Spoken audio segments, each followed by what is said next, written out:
Hi, it's Neil Sean here, and today I'm joined by one of my favourite theatrical people. Yes, producer, marketeer, and all-round brilliant guy, Mr. David King. Remember though, David? Well, Neil, if you miss it, you'll miss out. So don't miss David today on your entertainment news. Let her go.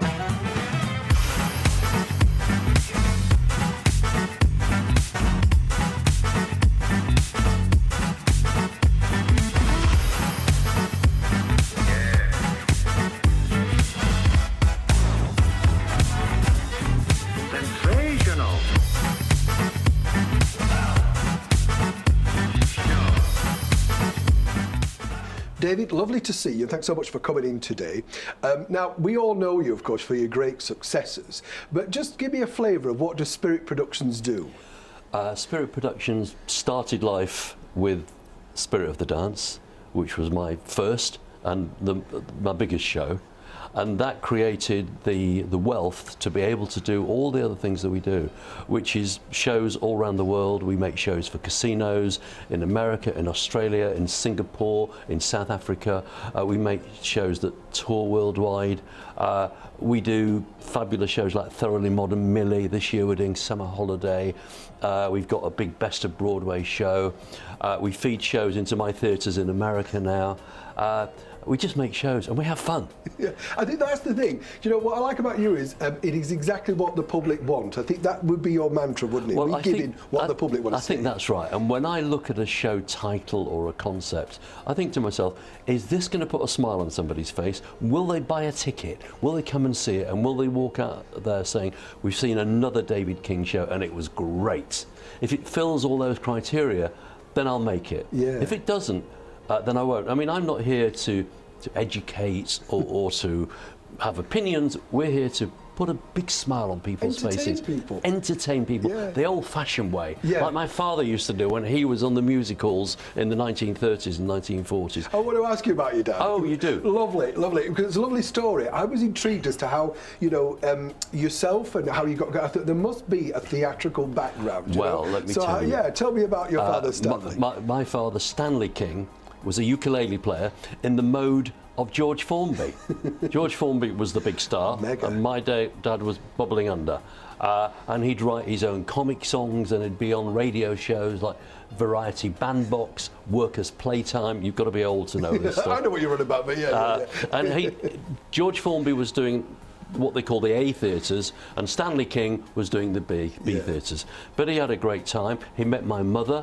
She was a chorus girl. He was the top of the bill, and hey, guess what? They fell in love, got married. Soon after, my father left the stage and went into business and opened clothing shops. My mother stopped dancing and became a housewife. But my home, when I grew up as a little boy, was full of music. My father's brothers played the clarinet, the trombone, the drums, and every Sunday in my house, it was a concert. Yeah. And then my sister Wendy King, who won Opportunity in Ox many times. That, yes. And she's wonderful with the ukulele girl. Yeah. She'd be singing, and what would I be doing? An 8 or 9-year-old didn't quite have enough talent to keep up with this lot. I'd be arranging it. I didn't know what I was doing, but I was actually producing this concert every Sunday. At 8, yeah, and I'm the 8-year-old, and Yeah. say, David, what do I do? Here's your microphone. When should I go on? Should I do this? And we had a little film. We've got the films now from all those years ago. And that's what I grew up in. Music, music, music. And I was blessed by having a great family around me and a great family atmosphere. I was also a classical pianist by the age of 9. I was a protégé, as they called it in those days. Doing those phrases lovely though. I know. Protégé. You know. I know. I did concerts at Leeds Town Hall when I was 9. A big event though. Huge 9-year-old Leeds Town Hall.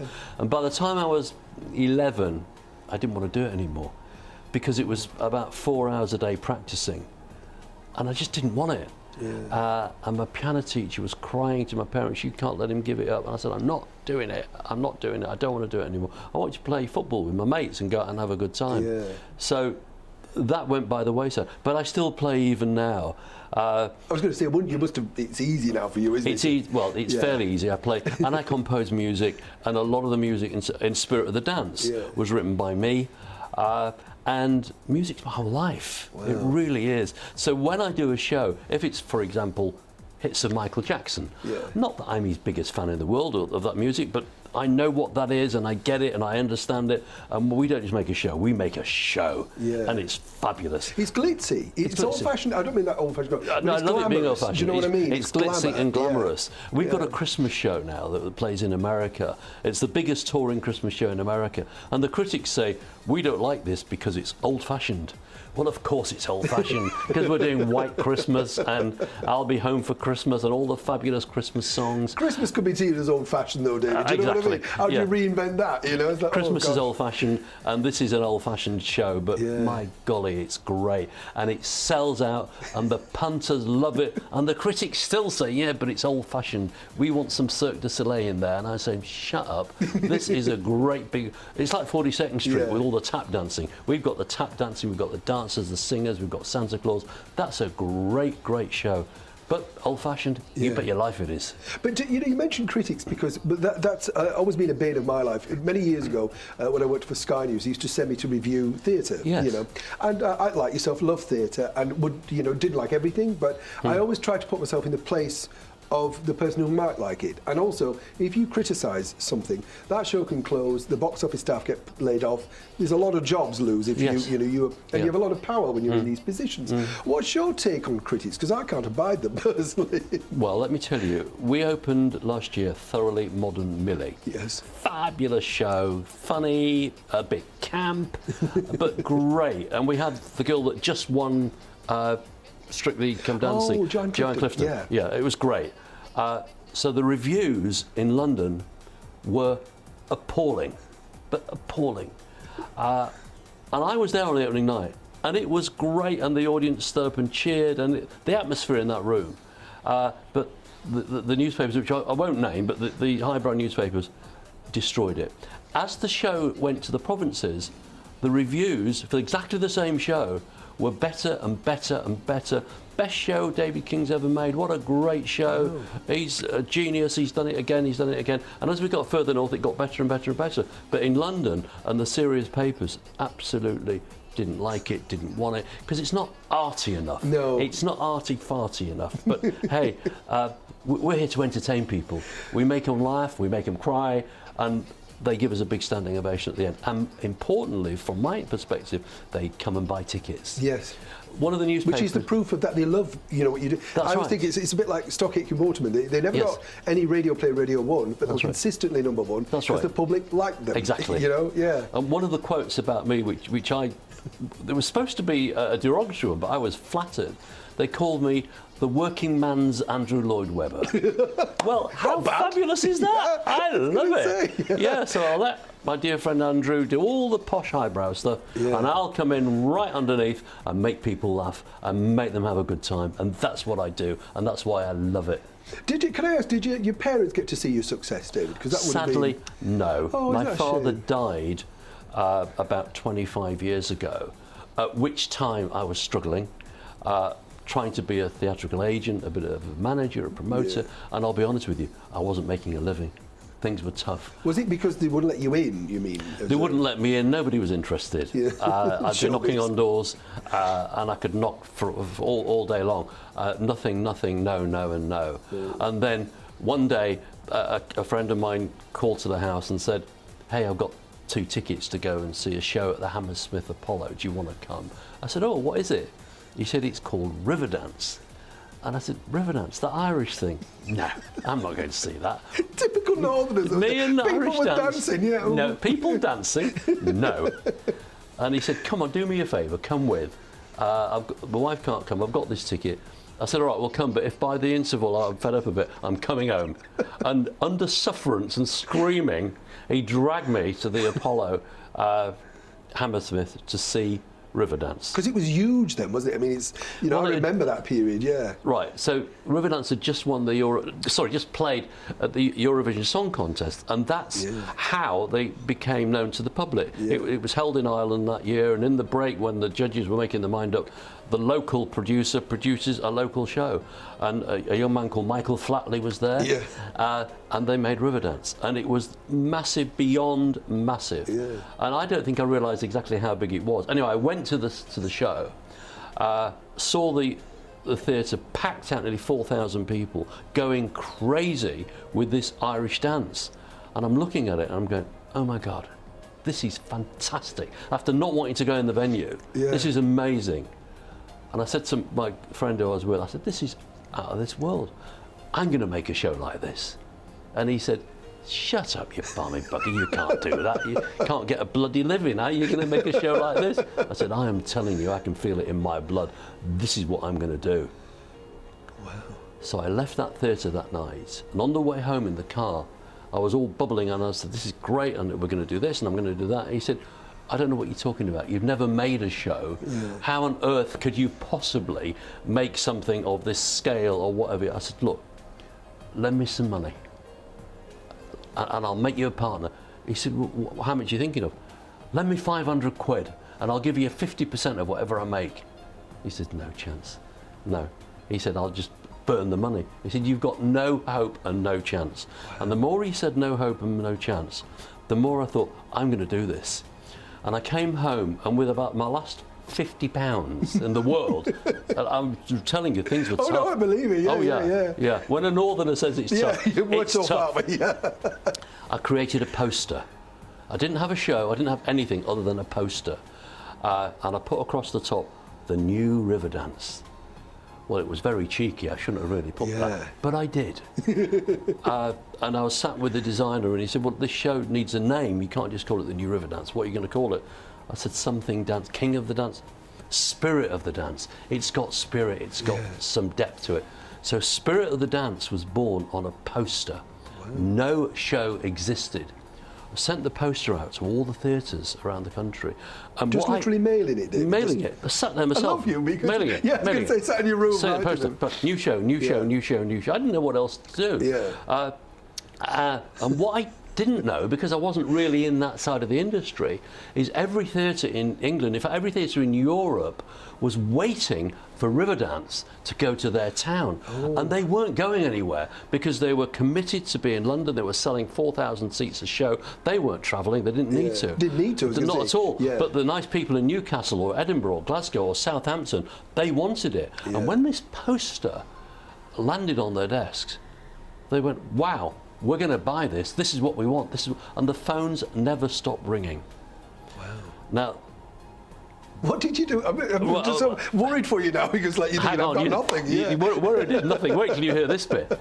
So, after about 3 days of phones ringing and me writing things down, not knowing what I was going to do with it, did not know. Still haven't got a show. No, we've not at all. We've got a poster and we've got the Theatre Royal Newcastle saying, we love it. Can we pencil a week in, please? Can we have an option for a second week and this? And I'm going, what the hell's going on here? I didn't really know. Then I get a phone call from the Hammersmith Apollo where Riverdance is playing. Oh. Come and see us straight away. And I thought, uh-oh. I'm in trouble now. Absolutely. I've been caught, banged to rights. I'm in trouble. So I rang my solicitor friend up and I said, it's David. And he said, what have you done now? You were slightly known for slightly known. What have you done now? I said, well, this is what I've done. He said, look, they'll sue you. You'll be in trouble with Riverdance and you don't need it, and well, you can't afford it anyway. Just go in and tell them, look, I'm really sorry. It was just an advertising ploy to see what was going to happen. I'm not going to make the show. Let's forget about it and walk away. He said, and that's my advice to you. Go in with an I'm sorry speech ready. Yeah. So I went and I saw a gentleman who was then the chairman of Apollo Theatres, called Sam Schrouder. Oh, I met him. I remember him. Yeah. Now, Sam Schrouder sat behind his big desk, and I'm walking in there like a naughty schoolboy to the headmaster. And you went alone, David? You were alone? On my own. It's always on my own. Yeah, it's always me. It's tough to do that, though, because you're like, stomach's going. No, I'll front it up. Oh, really? I'm your front man. You can send me anywhere in the world, and I'll sit there, and I'll do it. I like you, Yeah. And got my I'm sorry speech. Believe me, I had it ready. And He said, "Oh, come in and sit down." And just with those words, "come in and sit down," he didn't sound very angry. Yeah. So your brain's, ooh. I'm thinking, "Oh, hang on with you, I'm sorry. Just hold on a minute, Yeah. hold on." He said, so he got the poster, he had it on his desk, and he sort of slung it across the desk. "Is this yours?" I said, "Yes, sir, it is." He said, "Where is it?" I said, "It's in my mind, but it's going to be fantastic." He said. Then he got some papers off the desk, this many papers, and he passed them to me, and I thought, oh, this is the legal court proceedings, cease and desist, stop. And do I pick it up? Am I served? Am I not served? I thought, I'll pick the bloody thing up. So I picked it up, and what's he given me? A list of all the Apollo theatres across the country. They owned about 15 theatres. Yeah, yeah, they were massive at the time. They were massive. They were the biggest theatre company in the country. And he said, "I want Spirit of the Dance, and here's the list of theatres. Can you have it ready for September?" Wow. And I went, "Oh my God." And I said, "Of course we can." Like and a true theatrical impresario. We'll be ready. Yeah. We'll be ready, baby. And then he said, "What's the deal?" I didn't have a clue what he was talking about. Yeah. "Let me come back to you on that. I'll find out the deal and I'll call you tomorrow." He said, "Right. You're opening on the 6th of September, this was 1996, at the Bristol Hippodrome, fabulous venue. Big venue, David. Make sure this show is great, because this could be big." And off I went, bloody hell, what just happened then? Yeah. Anyway, it would take all day of this interview to tell you the shenanigans that we got up to between then and the 6th of... But I've got to ask this curious question. How did you get, from that, and you sat down, and I totally admire you, because having met these people myself, and, like we've done auditions, done everything, haven't we? And you think, oh, here we go, this is the end. Another scheme that you see filtering away, Of course. How did you get the people? And you're not toured anything, so did you hire people in to put that together, or did you do that yourself? No, I did it all myself, as much I could, but I hired people in, which is not as easy as it sounds when you haven't got any money to pay them. That's the bit I wanted to know. No, I had no money. So, so I went to an agent friend of mine, a lovely chap called Kenneth Earl. Oh, I know Ken. Well, yeah. Now, he used to be Earl and Vaughan. Yeah, Earl and Vaughan, yeah. And I said, "Kenny, help!" Yeah. And he came over and he said, what do you need? I said, "I don't know. All I know is I've got a poster and I've got contracts for a show that's going to open." This was in June or July, by the way, in 2 months' time, 3 months' time, and I've got absolutely nothing. He said, "Well, you need a director, you need a choreographer." I said, "But I haven't got any money." He said, "Well, let me see what I can do." And with Kenny and 1 or 2 other people, favours were called in, and the show opened in September, but not as the Spirit of the Dance is today, which is a fantastic dance extravaganza. It was more a variety show. We had acts on and a compere, and now we're going to have this, and now we're going to have that. And when it came to the Irish dancers, I went to the local Irish dance school in Finchley and said, "Do you want to bring all your dancers in and just dance on this stage? Do you know like kids dance in Panto?" Well, this was an Irish dance school for Irish kids, and they all came. Wow. What an opportunity for them, though, as well. Oh, it was huge. Yeah. Huge. And the opening night of Spirit of the Dance on the 6th of September 1996 at the Bristol Hippodrome was a huge success. God knows why, because the show was bloody awful. And Sam Schrouder was stood next to me at the back of the theatre at Bristol, and he said, "It's bloody awful." He said, "But they love it. And look at the box office." Oh. And that was like, that's the and that was it. Yeah. It had sold out. Yeah. The critic says, "What is this bundle of tripe?" Yeah. Well, guess what? They were probably right. Yeah. But week after week after week after week, it played and it played and it sold out and sold out. And by the end of January, all that tour had finished, that was the end of the tour. Oh. The money was in the bank, and my God, was it in the bank. Could you believe it, though, David? You couldn't believe it. It's like a dream, isn't it? It's a dream. All of a sudden, from nothing, there's an enormous amount of money in the bank, and I'm thinking, I'm done here. Yeah. Wow, I've got away with it. Yeah. People liked the show. We made it. Somehow it got there. We're done. And then, when I thought it had all finished, and I've got this money, isn't that great? There was a trade magazine called Polestar that goes all around the world, literally, and they have lists of what all the theatres take on the various shows. And at the end of the year, they do the biggest selling shows of the year. Yeah. Well, guess what was the biggest selling show of 1996? You? Spirit of the Dance, Spirit of the Dance, Spirit of the Dance. Wow. And then the phones started ringing internationally, from Las Vegas, from the Sydney Opera House, from the Singapore Theatre, from all the European countries where Riverdance had been seen. We want Spirit of the Dance, we want Spirit of the Dance. And I'm going, whoa, I'm done. Do I really want to gamble the money? Yeah. Yeah, because that, I was going to say, when you've struggled like that and you've kind of got it, you're thinking, well, I could buy my house and I could maybe go do something in Leeds. Yeah. And I thought, what do I do? I know what we'll do. Because there was no way I could go out with the Spirit of the Dance that had just gone out, because it wasn't good enough. Yeah. So what I did, I took half the money and locked it away in the bank, and it's still there to this day. And the other half of the money, I thought, right, let's have a real go here. And with that money, I employed the best real directors, choreographers, musicians, musical directors, lighting designers, set designers, and made a fabulous, fabulous show that literally went all around the world.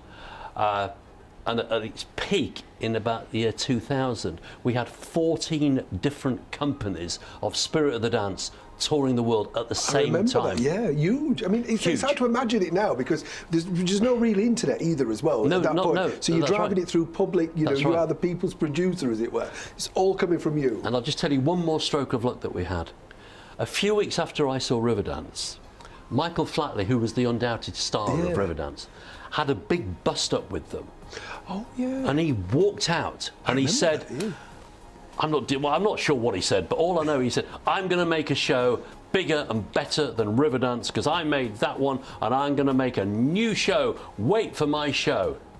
Well, he took quite some time with Wait for My New Show. It was over 2 years before he turned up. And when we announced Spirit of the Dance, people thought that this was Michael Flatley's new show. And ticket sales went whoosh. Gosh. And I'd be stood at the back of the theatre and people would say, what a great show. Which one was Michael Flatley? Because he wasn't as famous then as he became. No, I do remember that flouncing up. Yes, that's right. Everybody thought it was going to collapse type of thing. That's right. It'd be like Michael Jackson leaving the Jacksons. That's right, exactly that. You know. And that was like a huge... I'd got this gift from up there. Yeah. Hey, go and make a Riverdance show. And then Michael Flatley walked out and said, I'm going to make it. And I turn up, Mr. Northerner. I haven't got 2 bob to rub together in my pocket. Here we are, Spirit of the Dance. And here we are, 20 odd years later, making shows, having a great time, employing probably more singers and dancers across the world than any other producer now in the United Kingdom. Over 500 people in our books. Shows in America. Believe it or not, of all the places, Spirit this week has gone to Saudi Arabia. Wow. First time ever a dance show of this type has gone there. And we've had to cover the girls up from head to foot. But you're breaking boundaries, we are, all the time. Because I know you've got shows in China, is it? I'm the first producer to have 3 tours in China at the same time of 3 different shows. Wow. We do a Christmas... We took Christmas there. Yeah. Our Christmas show in China, when they don't celebrate China, they've no idea who Father Christmas is. They don't know. What the hell's going on? Oh, they loved it. Yeah, it made all the national press. It's Christmas in China. David King does it again. Do you think, I love that, honestly, it's a fabulous story, but you know when you say you took the money and then you halved it and you put it in, we'll say under the bed as we deal with the North, right, so you've got it away. Did you then think to yourself, well, if this bombs, I've had a good ride and, you know, it's been good fun and I've kind of already made more than I had. I'd also want to ask, the bloke who would lend you the 500 quid, oh, he wants to slit his throat. He wants to slit his throat, because I see him from time to time. And he's adding the money up. He said that'd have been millions by now. I said, yes, it would. Yeah. Yeah. It's lovely, though, isn't it, when you have those moments? Yeah. And, you know, you talk about your shows and you pick them. I know you're a very hands-on producer, so are all of them created by you? Do you sit at home maybe and think, ooh, you know what, something like this? How does it come to you, the end result, as it were? I'll see what the fashion is or what people are wanting. For example, Jersey Boys in the West End. I mean, they're not there, but a brilliant, brilliant show. The music of Frankie Valli and the Four Seasons. I went to see it and I loved it, and I thought, do you know what? This music's great. This will fit the format of one of my shows. Yeah. So Jersey Boys is a great show, and it's a format with a play and a story and everything else. But what I do is strip all that story out and just do the songs. Yeah. So we had a Which fabulous is what I song. love, actually. Yeah. So you haven't got to. Mamma Mia, for example, another one. I love it, absolutely love it. But it's about a Greek island and a wedding and all the rest of it. So my version of that is called Dancing Queen, which is 2 hours of ABBA's greatest hits. And my God, it's fantastic. We have 24 dancers on the stage, 8 singers, a band. It rocks the place apart. And that's the type of thing that I'll do. So I'll choose what I want to do. This year, last year, for the first time, we bought the rights to make shows. And we produced a show called Thoroughly Modern Millie. Yeah, which was a big. I remember it a few years back with Amanda Holden. That's right. You know, Amanda did it about 10 years ago. Yeah, so I didn't create that, and I didn't write it, but I produced it and helped to direct it. So that was fun. But that fitted my criteria because it was fun, it was happy, there was good songs. And this year we're doing Thoroughly Modern Millie again, touring around again, and we're doing the Cliff Richard. Original film, Summer Holiday. I love that though. How fabulous is that? It's great. And it's stacked with great songs again, isn't it? Yeah. Everybody knows the songs Bachelor Boys, Summer Holiday. That's right. No, I don't know if you know, but in the film, I mean, his #1 hit for me, the best one of all time, was Living Doll. Oh yeah. Got myself a crying. And I said to the rights holders that owned Summer Holiday, look, I want to do this show, but you've got to put Living Doll in. And they said it wasn't in the film. I said, I don't care. Yeah, it's what people want. Got to have Living Doll. Yeah. And very kindly they said, yes, you can include Living Doll. Wow. So Living Doll's in the show, all of Cliff's hits from when he was much younger, of course, and that's going into rehearsal in about a month or so. And it's touring all around the UK, and I think it's going to Ireland, and then it's popping over to Europe here and there. And that's going to be a lot of fun. Do you get nervous though? Because you know, you've had so much success. Do you ever worry about, I mean, I'm sure you worry about your shows, but do you know what I mean, David? When you think, has any not made or not been as hit, and you thought, oh, I've got to judge that wrong? You That's know right. What I mean? Absolutely. Even me, and I think I'm good at what I do now. I think you are, yes. Even me gets it wrong sometimes. But what I do, the format of how I present a show to the theatre buying, not the public, the theatres have got to buy into it first. The Leeds Grand Theatre, he's got to fancy it, want it, he's got to think it's going to sell.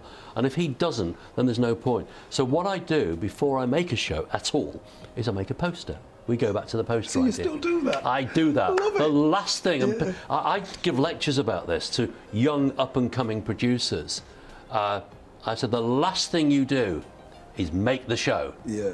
The first thing you do is see if there's a market for the show. Yeah. So if you haven't got a lot of money, you make a poster and offer it round to wherever you can offer it. See if there's any interest. If you've got a few quid and you don't mind losing it, then make a little promotional pack. Yeah. Try and video something, even in a rehearsal space, so people know what it is.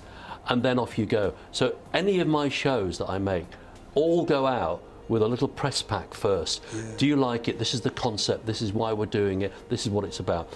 And as long as they say yes, yes, yes, yes, yes, I'll make it. Wow. But if they say, not really, well, we had something similar, then absolutely not. Don't want it. However good the idea is, it's gone. And there's been one or two bummers. There really has. And when it loses quite a lot of money. Yeah. And it's sad with all the work. But hey, it's the business we're in. Fortunately, about 75% are winners, 25% are losers, and that's not bad. No, it's not bad at all. Really not bad at all. And you see, this is what I love about you, and you've got a great energy, you know, when you watch you being interviewed and stuff. Yeah. You're very honest, because I think, you know, we are as Northerners quite blunt. You know, Northerners are, ladies and gentlemen, wherever you're watching this in the world, Northerners are the most honest people you can find. Yeah. They say it as it is, they do it as it is, and that's got me in a lot of trouble over the years. I can imagine, Because I've been on talent shows and everything else, and in America I sit on panels, and I'm a bit like Simon Cowell used to be. He's calmed down now. Yeah. That if something's not very good, I'll say, absolutely not, sorry, not for me, goodbye. Yeah. And don't waste time, and I don't give people false hopes and all the rest of it. If they're good, then I'll tell them they're good. Yeah. But it's telling people they're bad. That's But I admire you for that because, again, it's not just you being nasty or creating a character. Your investment, is in the production. So if they can't do it on opening night, this I can't sing it. It's you they're looking at, That's not right. the girl or the boy. And when I audition people, whether it's one of the dancers, and there can be 24 dancers in one of my shows, or one of the singers, I always ask myself the same question: would a member of the public pay to buy a ticket to see this person do whatever they're doing? Yeah. And if the answer is no, then I don't take them. If the answer is yes, then I welcome them with open arms. And we work and we create. But the biggest thrill with me, with my new shows, as I make new shows, is the first opening night. Yeah. When I stand at the back of the theatre and see, all being well, a full theatre and people clapping and cheering for something that I have created. And that first night is the main buzz for me. Yeah. After that first night, I'm kind of done with it. Right, you go. It's like the children going, right, go now. Go around the world and bring me loads of money. Yeah. That's what you need to do. Because you're already on to the next. I'm on the next one. I'm the next one. Yeah. Yeah. And you're not a Gemini by chance? No, I'm not. I'm an Aries. I'm going to say, Let me tell you what happened this week. We went to see, I don't know if you've seen the film The Greatest Showman. Oh, yes, yeah. Brilliant, loved it. My daughter went to see it up in Leeds, Jodie, and she rang me and she said, Dad, this show's great. You need to make a show like this. So, here we go again, here we go. So we made a poster called what's it called? Whatever it's called, The Greatest Something or other, not The Greatest Showman, but something. And that's on sale now. Within a week, people say, we want that, we want that, we want that. So you're reacting though, aren't you, David? You're a very clever producer. I'm not just saying that, very clever, because you're literally reacting, it's like pop music, to the trends of the time. No, absolutely. It's like what people like, and then you go, follow the fashion. We'll go that, Completely. Listen, I'm the first to admit, I don't create the fashion. I'm a follower. Yeah. But my God, do we follow strong. And we take it over and we own it. Yeah. But we wait. Like The Greatest Showman, like Riverdance, like Mamma Mia. Yeah. Let them open the doors, and then if I think there's room, in we go. And every year I think, I'm going to stop now. Yeah. Because it's enough, and I've done it, and what do I need it for? And I'm travelling around the world, and I'm going here and everywhere and flying. And you know what?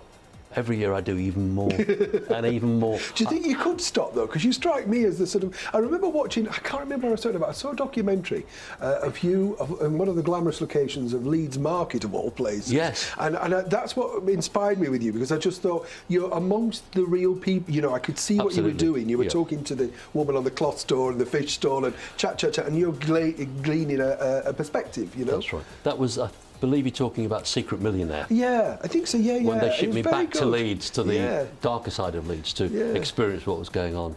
And but you came across, I'm going to say, it's very straight, as we say. I loved it, but you were very straight and down the line, and you were giving people concrete advice. Absolutely. And it worked. You know, I thought, well, you're not right. sort of pussyfooting around here. You say, well, you should do this. But we don't. Yeah. David King doesn't pussyfoot. He says it, and often I get into trouble.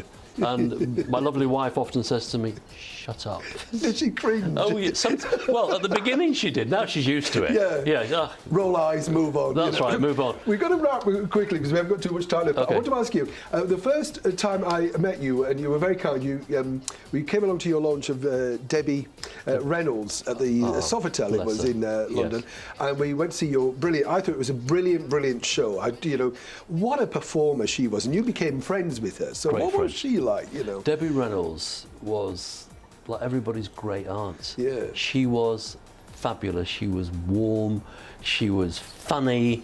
She talked for hours and hours and hours. And I thought she was name dropping all the time. Frank Sinatra this, but she wasn't. These were the people that she was around, that she grew up with. Yeah. Debbie Reynolds was wonderful. And her Singing in the Rain, we still watch it in our house. Yeah. She worked for me in America in one of my theatres and said to me, I'd love to come back to London. Nobody wants to bring me back.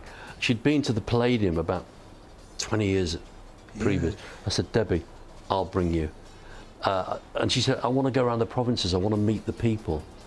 So we took her literally around the major cities of the UK and finished up doing, I think it was 4 weeks in the West End of London. And I was with her for the whole tour. And what a lovely, lovely lady.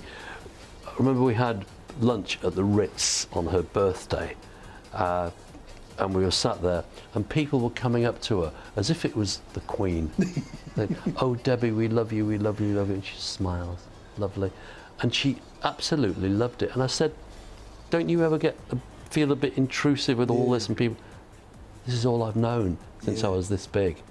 And she was the most wonderful lady. Wow. Wonderful, wonderful lady. Did you make a poster of her show before? Yes, I did. Oh, David. Yeah, yes, we did.